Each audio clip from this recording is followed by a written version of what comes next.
Mali, Burundi, Kenya et Togo, voilà les 4 sujets de ce soir avec Ambroise Ponjo. Bonsoir Ambroise. Bonsoir Samuel, bonsoir les confrères ici présents. Bonsoir les téléspectatrices et les téléspectateurs de la Nouveau TV. Dimas Dikodo, bonsoir. Bonsoir Samuel, bonsoir à toutes celles et à tous ceux qui nous suivent en direct. Adam Adjonou, bonsoir Adam. Bonsoir Samuel. Au Mali, l'imam Mahmoud Dicko, ancien président du Haut Conseil islamique malien et éminente figure religieuse du pays, a procédé samedi 7 septembre à Bamako au lancement d'un mouvement politico-religieux qui a pour nom la coordination des mouvements, associations et sympathisants CMAS. Cette annonce est accompagnée de bon nombre de critiques à l'égard de la gouvernance du pays. Plus de 4000 personnes étaient présentes au lancement du mouvement de l'imam Mahmoud Dicko. Et dans sa déclaration, il dit, je cite, on était dans une situation de mauvaise gouvernance.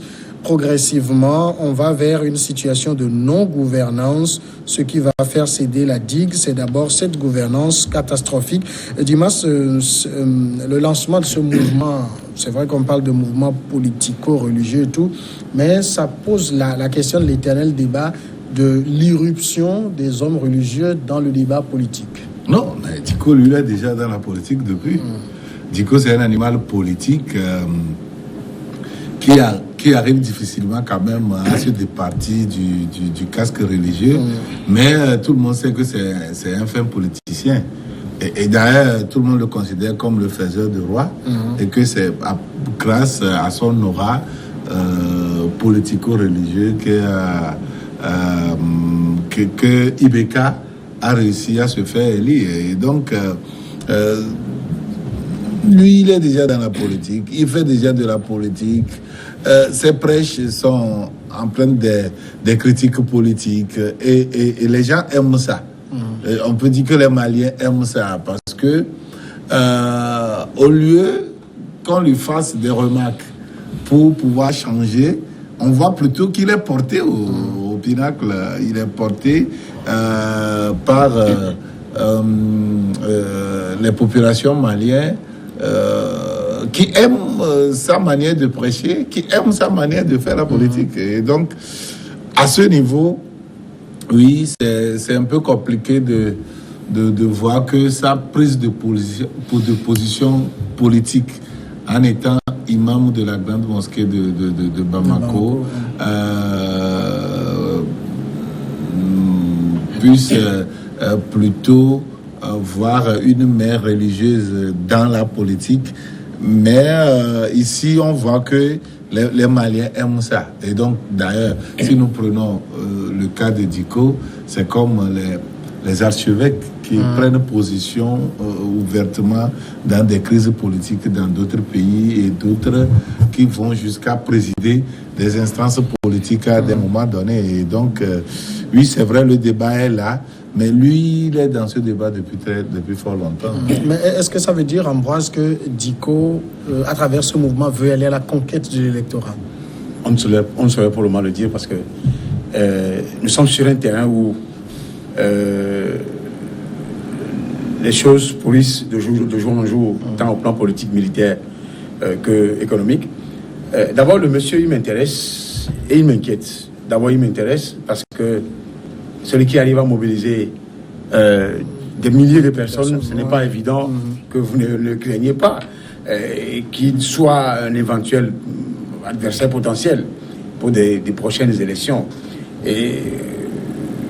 Et ensuite, dans une période où la contestation de l'Occident est plus avérée, et surtout du chef de l'État, Ibeka est très accentué, il est intéressant.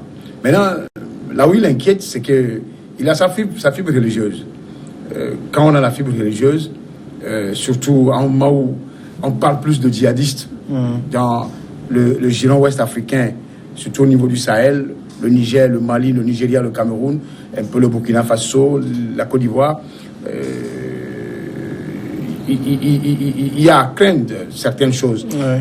Mais ce qui est caché derrière tout ça, c'est l'avancée même du néo-impérialisme, du néocolonialisme occidental qui pille le pays à partir du centre jusqu'au nord. C'est-à-dire que ça, Diko, comme il a dit, Diko était un renard politique, Diko ne le dira pas. Mais Diko sait très bien que son combat n'est pas forcément contre Ibeka, qu'il avait soutenu lors des précédents présidentiels, mais c'est contre le néo-impérialisme. Ça non, il le dit. Oui, ça va apparaître. Il le dit d'ailleurs ouvertement dans ses prises de position. Pour lui, comment l'appelle-t-on, le terrorisme, c'est une fabrication occidentale contre le Mali et pour pouvoir de toutes pièces. Ouais, donc ouais. Pour chuter, pour dire que moi je crains que est-ce que c'est une crainte? Je soupçonne le président Ibeka de chercher à vouloir entrer en dialogue avec Diko pour le dompter. Cette fois-ci, il peut essayer de le dompter, mais ne peut plus l'apprivoiser. Parce que le monsieur... Il ne peut même plus le dompter. Voilà. Parce que le monsieur a déjà pris l'ascension. Ouais, quand on est populaire, on ne regarde plus derrière. Voilà. Oui, mais ici, il y a quand même... parce que Diko est en train de dresser un réquisitoire très sévère de la gouvernance actuelle, mais il oublie une chose, lui-même, il avait appelé à voter pour le président qui est là. Et donc, il est comptable aussi un peu de ce qui se passe. Au mauvais casting, je veux dire. Oui, tout à fait. Vous savez, moi j'analyse en fait cette nouvelle poursuite de l'homme sur 2 angles. Parce que d'abord, aujourd'hui, en étant contre, disons, la gouvernance de Ibeka aujourd'hui, d'abord, tout à l'heure, vous avez posé la question à Dimanche en disant est-ce qu'il a des prétentions peut-être électoralistes? Moi, je dirais oui, parce que cette posture actuelle est contre d'une manière ou d'une autre. C'est en vrai. Puisque ma position théologienne. D'une manière ou d'une autre, la gouvernance de Ibeka. Mais quoi qu'on dise aujourd'hui, tout à fait prêt, c'est toujours dire que Ibeka ira au bout de son mandat. Donc, toute sommation faite, en réalité, cette nouvelle posture est contre d'une manière ou d'une autre Ibeka, mais n'affecte pas quand même sa gouvernance. De toute la façon, il ira à la fin de son... Non, mais ça voudrait dire que l'homme nourrit des ambitions quelque part, disons présidentielles. Ça peut l'être. Mais de l'autre côté, au vu du fait que il rassemble quand même un pas important de la population, en témoigne réellement, disons, il y avait aussi la mouvance présidentielle, l'opposition qui était au lancement. On saurait dire aujourd'hui, quand même tôt, qu'il est en train de dresser, disons, la voix à l'opposition serait le dire. Mais tout compte fait, Ibeka, il est à la fin. Vous ne voyez pas Diko. Voilà, donc Ibeka ira à la fin de son mandat, quoi qu'on dise. Donc aujourd'hui, qu'il soit contre Ibeka, moi je ne vois pas Ibeka s'inquiéter. Peut-être il est contre Ibeka en dénonçant sa gouvernance pour mieux se positionner.